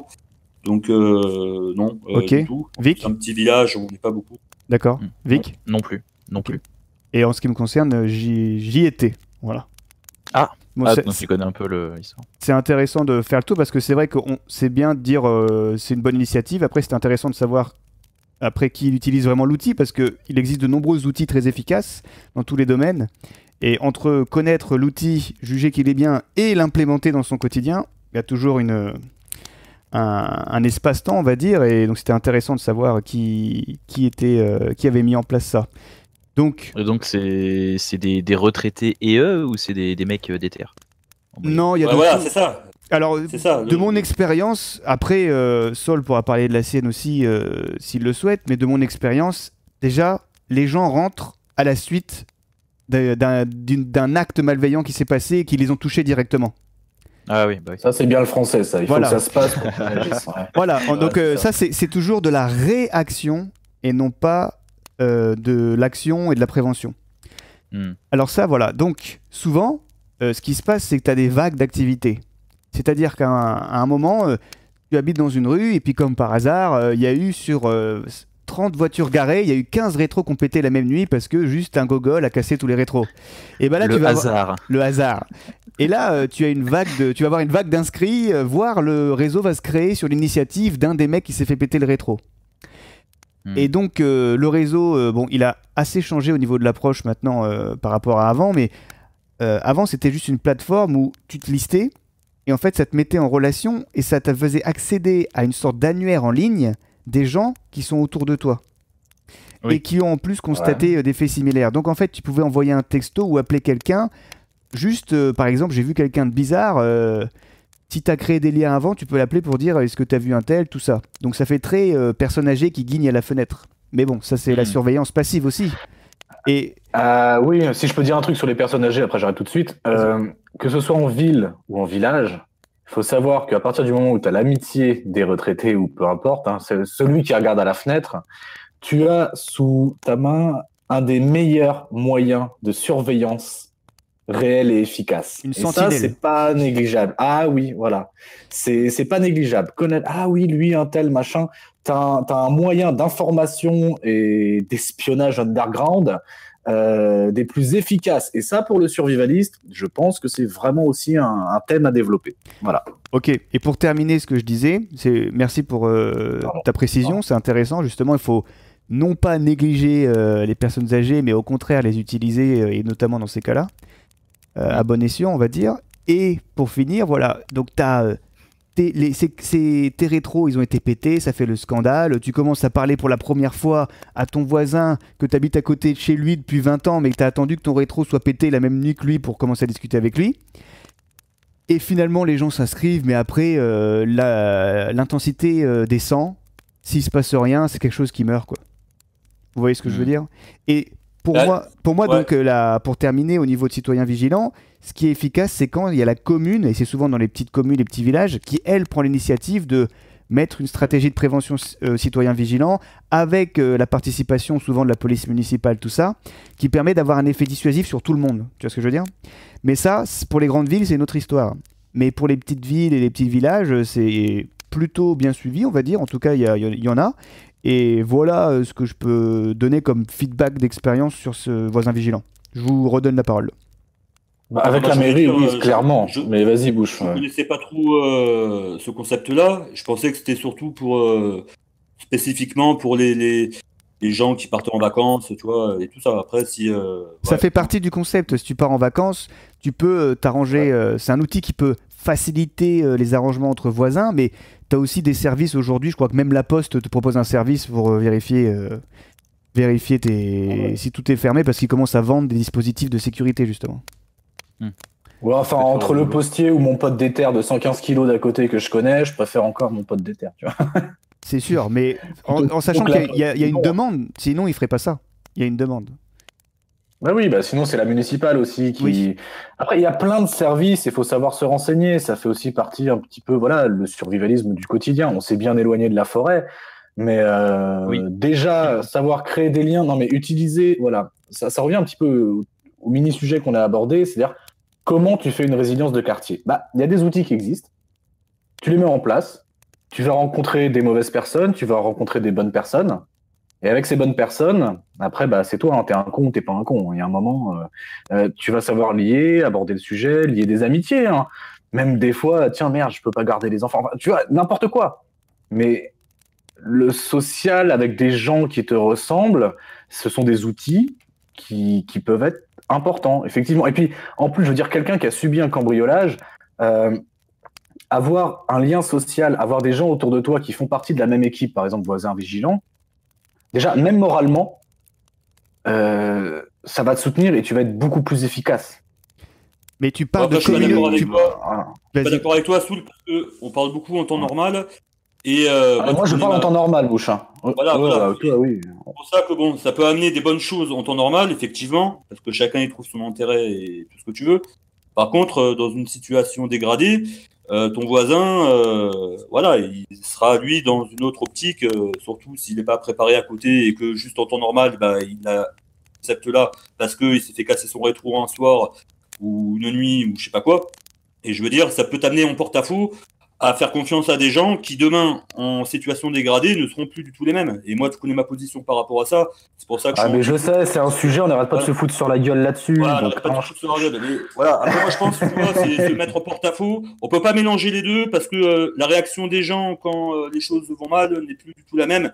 Même entre amis, hein, même avec des gens de notre famille. Ça arrive en temps normal tous les jours. Pour espèce d'ours. Ok. On comprend bien qu'en fonction de la situation, que ce soit le cadre où la société continue de fonctionner et c'est une rupture de la normalité, entre guillemets, qui va être absorbée au bout d'un moment, et entre guillemets la fin du monde, c'est clair que quand c'est la fin du monde, c'est pas prévisible en fait pour personne, y compris pour nous. Et il faut bien cadrer. Voilà. Et Soul, tu parlais de se rassembler avec ceux qui nous ressemblent. Donc c'est une forme de communautarisme et c'est développer du communautarisme. Et pourtant, le régime sous lequel on vit, République française, fait tout pour éviter le communautarisme. Qu'est-ce que t'en penses ? Non, là, tu fais un amalgame.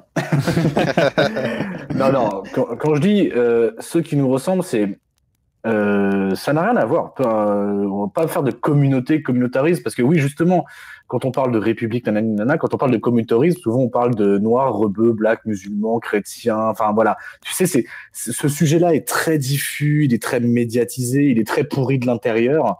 Moi, j'aime pas. À la rigueur, quand je parle de communauté, oui, bah, je sais pas. Imaginons, t'as le choix. Il y a un mec, il est habillé en Sarwell et il s'amuse à faire des bulles de savon dans la rue. Est-ce que tu vas aller plus vers lui Non, mais est-ce que tu vas aller plus dans la rue, le voir en disant en cas de survie, putain, je suis pourchassé, aide-moi? Ou alors est-ce que tu vois un groupe de militaires treillis, FAMAS chargés? Est-ce que tu vas plus aller vers eux? Bah, ça dépend de ma vision du monde et comment mon cerveau a été forgé et de mon éducation. Oui, enfin, si ouais, on ça est dépend de la personne. camp... Ça dépend de la personne. Oui, mais si on est là, moi je parle de nous, là, tout de suite sur le feu de camp en tant que survivaliste. Est-ce que les militaires font des bulles? Peut-être avec le canon du FAMAS. Je pense que ça dépend du contexte, hein, les gars. Ça dépend du contexte. Voilà. Bah, tu sais, il y a des militaires, quand je les vois, je prendrai le temps d'analyser les deux situations, parce que le mec, c'est pas parce qu'il a une Sarwell que peut-être il a un passif. Bon, je connais, il y a des mecs ils peuvent tirer avec des chemises hawaïennes et faire les gogoles, mais finalement les mecs ils ont des passifs et l'expérience. Non mais non, parce que là je caricaturais vraiment, je dégrossissais vraiment pour faire une caricature. Hein. C'est de l'humour et de la caricature, mais dans la vie en général, même dans le milieu associatif ou quoi, ou même tes voisins, il va vraiment y avoir forcément des atomes crochus plus vers d'autres survivalistes. Tu croises un autre survivaliste, forcément, il y aura peut-être beaucoup plus d'atomes crochus qu'un gars qui va te dire, moi, j'aime faire l'amour à les fleurs et je suis non-binaire, tu vois. Oui. Enfin, je sais pas vous, hein, mais moi perso, tu vois, je dois sélectionner dans mon entourage le voisinage, même admettons, moi, entre un mec qui fait des bulles de savon et qui dit qu'il est non-binaire et que c'est une pizza à 4 fromages, et un gars qui fait des pompes tous les matins et que je croise au stand de tir, et qu'en plus il a son potager et que son but, il veut aussi commencer à faire une résilience, bon, je sais tout de suite vers qui je vais aller. Après, c'est pas des a priori, mais il y a un moment, enfin, je sais pas, non? Ouais, je comprends bien. Après moi, Soul, j'ai compris ce que tu veux dire, je suis d'accord avec toi quand même sur le concept de la préparation de quartier, et c'est vrai que moi, honnêtement, le genre humain, je commence à connaître, et moi, c'est mes enfants, ma femme, et le reste... ça compte pas, je te dis franchement. Tu vois, il y aura pas de Oui, préparation. mais toi, Bonobo, je sais, mais vas-y, on va se foutre sur non, mais voilà, non, mais parce que pourquoi? Parce qu'en temps normal, à un moment donné, c'est bien de vouloir se préparer en temps normal avec des gens, avec citoyens vigilants et tout ce que tu veux. Mais en temps normal, on voit les choses, on voit que tout le monde, pour parler. Non, mais quand on parle, entre les uns et les autres. Non, mais tu vois ce que je veux dire. À un moment donné, vous, peut-être, à penser comme ça, vous allez tomber de haut, parce que peut-être que quand vous allez voir la rupture de la normalité arriver, et que celui avec qui vous avez préparé des choses et tout ça, peut-être que lui, tout ce que tu as préparé, il va vouloir te le prendre. Parce qu'il sera dans un autre contexte mental, en plus, de plus, s'il a des enfants et une famille à faire vivre. Moi, c'est pour ça, tu vois, je pense que il faut faire attention de pas faire n'importe quoi avec n'importe qui.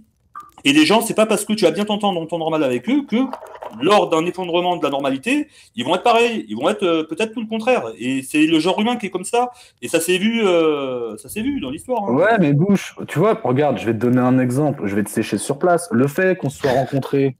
Non, mais oui, lui et moi, on se comprend, les mecs. Hein, vous inquiétez pas. Petit coup d'épaule aux camarades. Non, mais tu vois, par exemple, là, on est tous les quatre sur un live en direct de Survivalist. On se serait, toi et moi, jamais rencontrés si on n'était pas dans le même game. Et en plus, le fait que toi, tu m'expliques aussi ce genre de choses, que ton passé, tu t'es déjà fait baiser par pas mal d'humains.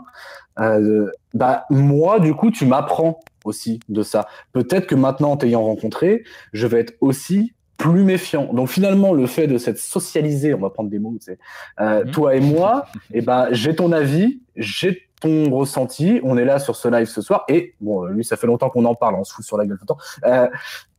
Je vais faire plus gaffe, mais grâce à toi. Donc finalement, tu m'as apporté quelque chose, et puis toi, au niveau social, je sais aussi que je t'ai apporté un petit peu.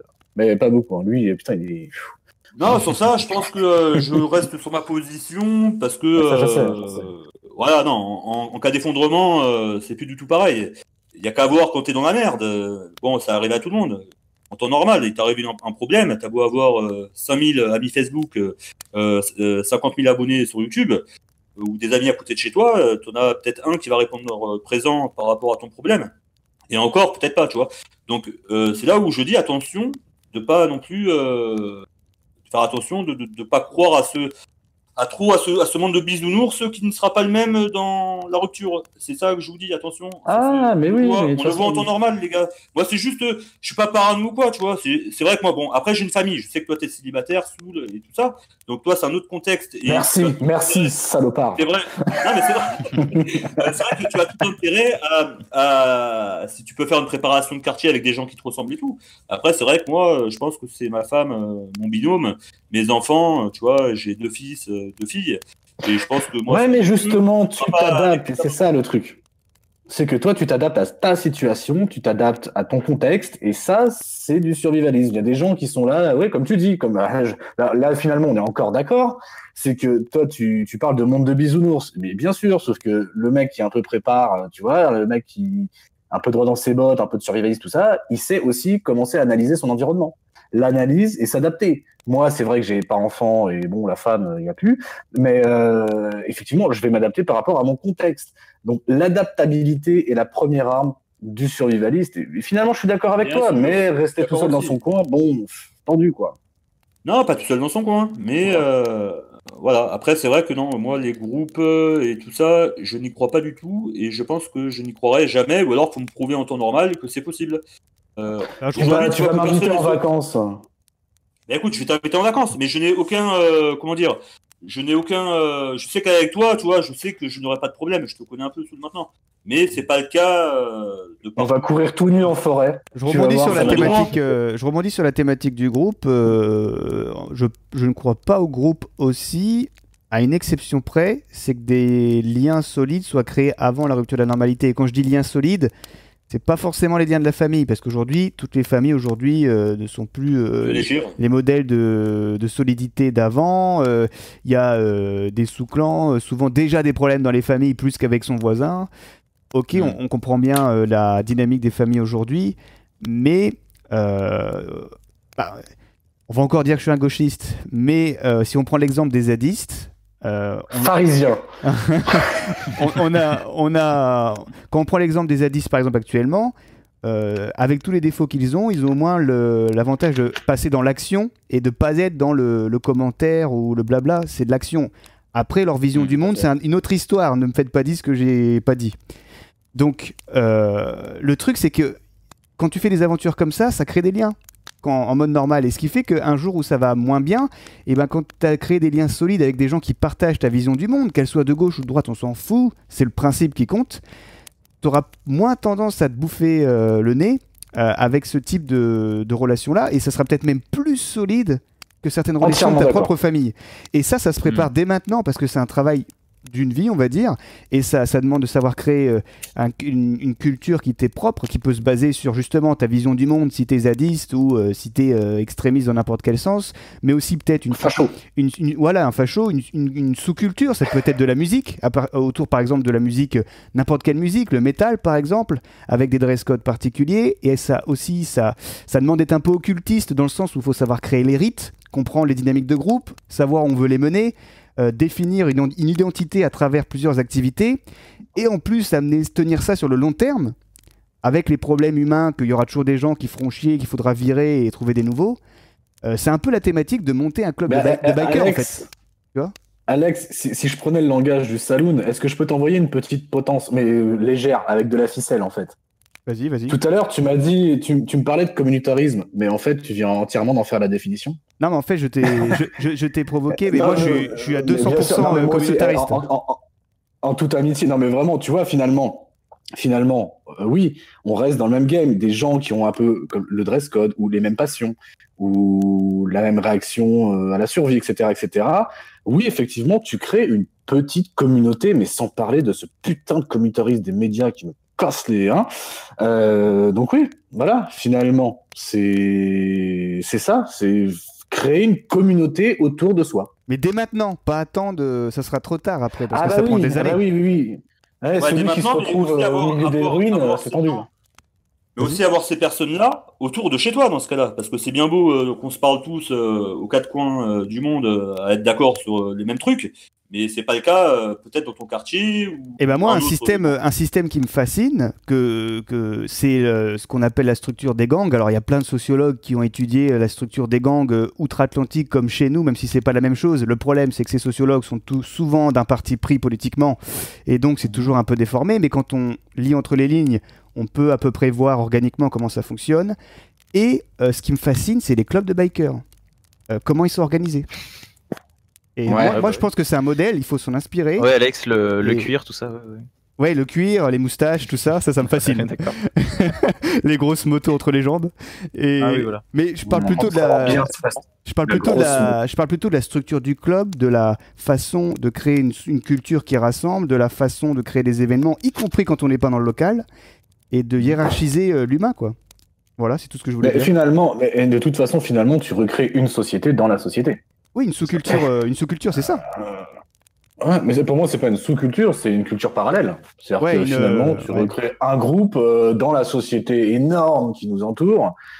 Tu recrées le terme clan, il faut faire attention aux mots. C'est vrai qu'en français, c'est un peu chiant là-dessus, mais tu recrées une communauté, tu recrées, voilà. En fait, des gens qui sont intéressés par les mêmes choses, qui sont fraternels, voilà. Ouais, en gros, si on prend l'essence de ça, comme tu dis, tu recrées ton monde à partir de ce que tu peux faire, vraiment, pas de blabla sur Internet, tu vois. Ouais, je pense que tu as raison, Alex, Soul aussi, mais après, ça reste à mettre en œuvre. Et moi, c'est pour ça qu'aujourd'hui, ce que tu parles, toi, de faire avec d'autres personnes, de faire ce concept-là, moi, c'est de le faire avec ma famille proche. Alors, quand je dis famille proche, c'est femme et enfant. Hein. C'est pas mère, père, cousin et... Je comprends, mais justement, pour moi, la structure club de bikers est compatible avec ça, parce que la plupart des mecs qui font partie d'un club de bikers, il y a aussi, quand ils font les dîners avec les femmes, elles viennent, les enfants, il n'y a pas que des moments où ils sont entre hommes, il y a aussi des moments plutôt familiaux. Ils incluent le noyau familial en même temps, et justement, c'est pour ça que ça fonctionne, en fait. C'est parce que je pense qu'il y a aussi le fait qu'il n'y a pas que les mecs. C'est pas des gangs outre-Atlantique, c'est que ça inclut aussi l'aspect famille proche, et après ça fait une très grosse famille entre guillemets. Alors je dis pas que un club de bikers c'est parfait, qu'il n'y a pas de problème, hein, s'il y en a qui sont dans le chat et qui en font partie, mais dans la structure, dans la façon de faire, je pense qu'il y a énormément de choses à s'en inspirer pour nous, les survivalistes entre guillemets. Voilà. Ça peut être pour revenir au sujet. Ouais, pour revenir au sujet principal, je t'avoue que je préfère partir avec même un binôme. J'aime beaucoup le binôme quand t'as des proches.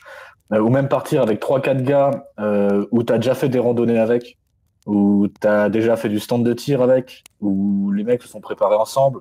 Ah bah tiens, tu peux acheter tes trucs, tu vois, où il y a déjà eu des échanges. Je serais plus confiant si vraiment on devait partir dans la verte, justement, pour revenir au sujet quand même principal. Je me sentirais plus à l'aise de partir en groupe dans la verte avec ces mecs-là que je connais depuis un bon moment dans la normalité, tout en restant un petit peu méfiant. Mais bon, ça après, c'est chacun, c'est l'entraînement personnel. Que tout seul comme un con parce que j'ai voulu rester enclavé dans ma situation, dans ma maison. Pas de souci. Écoutez, ça fait déjà 1h15 qu'on parle. Je vous propose de passer aux questions. Ouais, Jingle. Voilà. Alors Vic, j'ai cru comprendre que tu avais relevé quelques questions, donc je vais te laisser ouvrir le bal. Tout à fait. Bah, j'invite également toutes les personnes qui nous suivent, là, qui sont dans le chat, à poser vos questions pour nos invités de ce soir, et en rapport avec le thème initial. La première question que j'avais relevée, c'était une question de Emierti, qui vous demandait pour vous quels seraient vraiment les signes qui vous pousseraient à évacuer.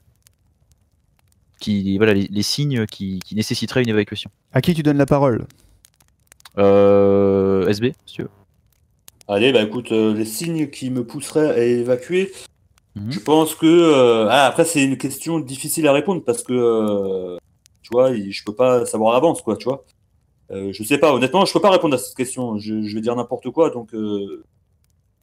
Après, il y a des vagues de niveau 1 qui me pousseraient à évacuer, c'est genre un incendie, une fuite de gaz dans mon immeuble, dans ma maison, dans mon quartier. Et après, vraiment, sur une rupture et de vouloir, pour revenir au sujet principal, évacuer en forêt, en fait, il n'y a aucune raison qui me pousserait à évacuer, je pense, tu vois. Pourquoi aller en forêt? Ou évacuer tout court, bah non, honnêtement, je vois pas la raison qui ferait que... à part un problème de type 1, hein, incendie, fuite de gaz, je sais pas, un truc personnel, quoi. Accident nucléaire, voilà, tout ce que tu veux, mais un truc qui m'obligerait, oui, à partir. Après, c'est moi qui ai le choix de rester ou de partir, et j'ai fait le choix de rester, d'être résilient, et donc je pense que je peux pas répondre à cette question en fin de compte. Alors, je vais vous laisser vous y répondre si vous avez la réponse. Soul. Bah, bon, bah, je prends le bâton de dynamite. Moi, qu'est-ce qui me forcerait à évacuer? Alors, en tant qu'ancien pompier privé, tout ce qui est risque d'incendie, bon, c'est vrai que c'est le plus probable. Ça reste le plus probable en France. C'est un fait, c'est factuel, c'est vrai. Sauf que je suis pas mal équipé en extincteur. Je possède aussi un poêle à granules. Donc bon, je suis quand même pas mal équipé et je sais réagir face au feu. Mais à la rigueur, oui, l'incendie. Mais c'est pareil, en situation de normalité, j'aurais toujours un refuge. En situation dégradée, qu'est-ce qui me forcerait à évacuer?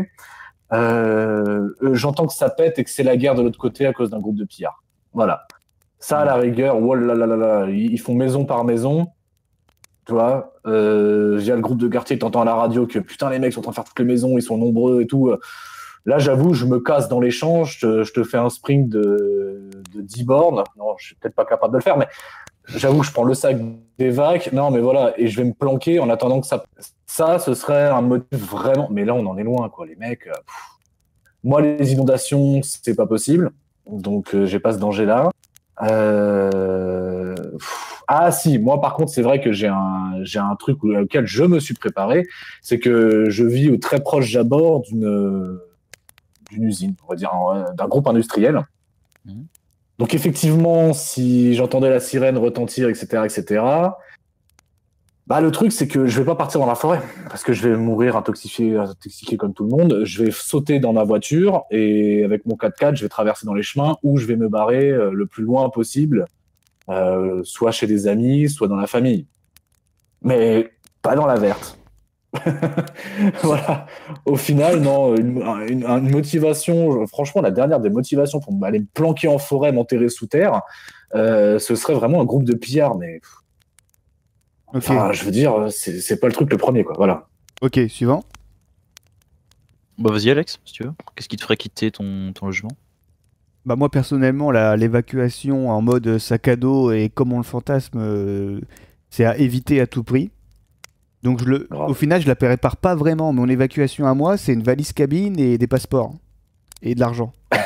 Mais ça, c'est par rapport à ma préparation personnelle. Et si vraiment fallait évacuer en mode sac à dos, je regarderais globalement 3 facteurs: l'état des réseaux et services publics, est-ce qu'il y a l'électricité, est-ce que l'eau coule encore, tout ça. L'état des rues, est-ce que c'est calme et comme dit mon instinct quand je suis en bas de chez moi. Et surtout, je prendrai en compte les mots-clés dans les discours des politiques.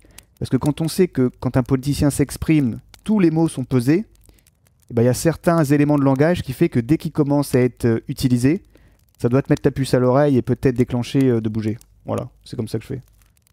Et au final, c'est quoi qui te pousserait à évacuer, toi, Alex? Tout dépend de la situation.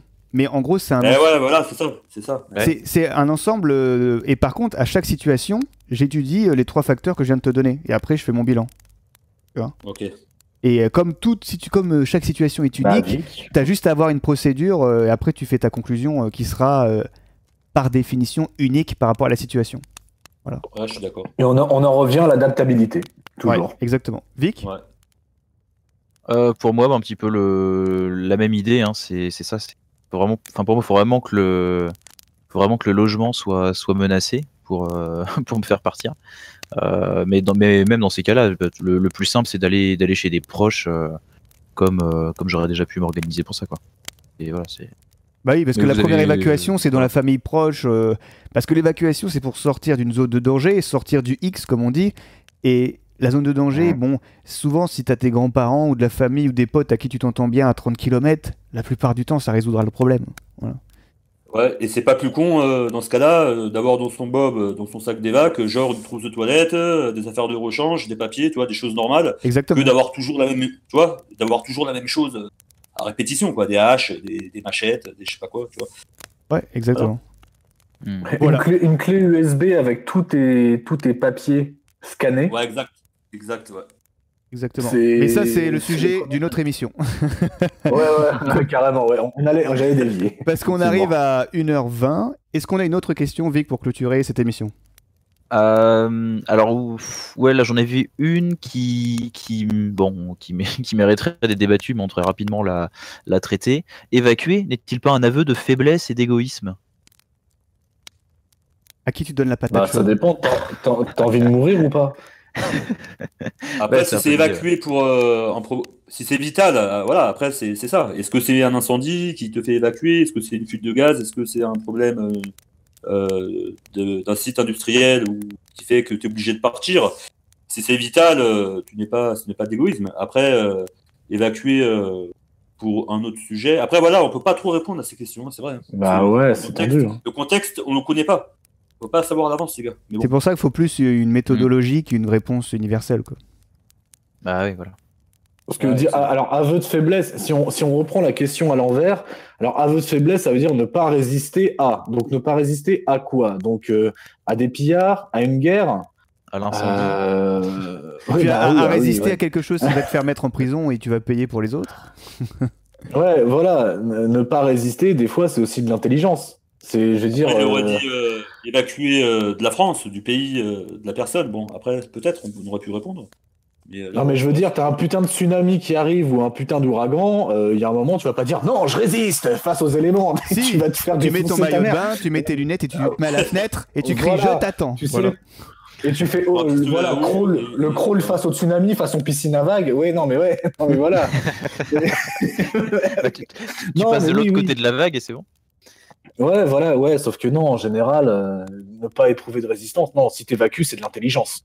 Voilà. Faut investir dans des bouteilles de plongée et dans du matériel aquatique. Par contre, ce qui est intéressant, c'est que un truc pour clôturer, quelqu'un qui dit quelque chose d'intéressant puisque ça apporte par rapport à ce qu'on a dit, c'est qu'on parle d'évacuation d'initiative personnelle depuis le début, mais il y a des moments en fait où les autorités vont nous forcer à évacuer, qu'on le veuille ou non. Comment on fait dans ce cas-là? Tout à fait. Oui. Normalement, en tant que survivaliste, normalement, tu as déjà ton sac de prêt. Enfin, une évacuation d'autorité, les gars, si vous n'avez pas votre sac avec copie de vos papiers, au moins une petite conserve, de l'eau, une bouteille d'eau à prendre sur le passage, vos enfants avec leur sac et tout, les gars, ça sert à rien d'être sur un salon un live de survivaliste. Si les autorités, demain me disent d'évacuer, j'ai mon seau d'évacuation pour le véhicule, j'ai mon véhicule, et je prends tout ce que j'ai sous la main déjà qui est préparé, et voilà, je suis prêt. Je vais pas partir en slip avec mes chaussettes. Hein. Ouais, à vous.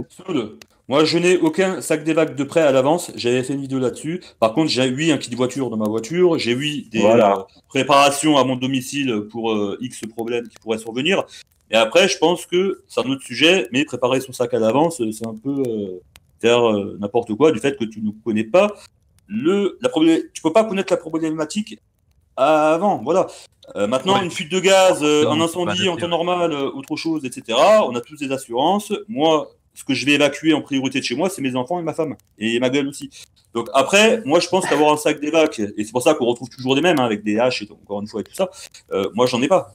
Pourquoi ? Parce que c'est moi qui prendra l'initiative d'évacuer ou pas en cas de rupture de normalité, s'il y a des pillards, comme vous avez dit, ou je sais pas quoi, et qui fera que, justement, à ce même moment où j'aurais pris l'initiative d'évacuer, je pourrais mettre l'essentiel dans mon sac du fait que j'aurais connaissance du contexte du moment, et donc, j'aurais une grosse opportunité par rapport au poids du sac à dos et aux outils que je vais emporter. Que d'avoir un sac préparé à l'avance avec tout n'importe quoi à l'intérieur, ça sert à rien.